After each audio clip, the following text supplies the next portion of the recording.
மனைவியுடன் சண்டை போட்டுக் கொண்டிருந்த கணவர் ஒரே நாளில் மாறிய கதை. கணவன் மனைவி இருவரும் சேர்ந்து பாருங்கள்.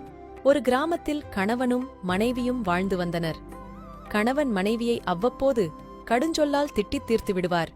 சின்ன சின்ன விஷயங்களையெல்லாம் பெரிய சண்டையாக மாற்றிவிடுவார். பொது இடம் என்றெல்லாம் பார்க்காமல் பிறர் முன்னிலையில் தன் மனைவியை திட்டித் தீர்ப்பார். சில நேரம் அடிக்கவும் செய்வார். இப்படியே போய்க் கொண்டிருந்தது வாழ்க்கை.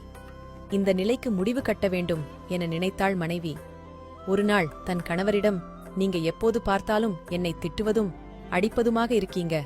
அதனால் எனக்கு வாழ்க்கையில் நிம்மதியோ மகிழ்ச்சியோ இல்லாமல் ஒவ்வொரு நாளும் கழிகின்றது. தினமும் நரகத்தில் இருப்பதைப் போல உணர்கிறேன். இந்த நிலைமை மாற வேண்டும் என்றும் நினைக்கிறேன்.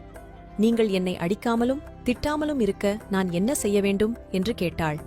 நீ என்னை அனுசரித்தும் புரிந்தும் நடந்து கொள்ள வேண்டும் என்றார் கணவர். நான் தவறு செய்வதாக எனக்குத் தெரியவில்லை. நீங்கள்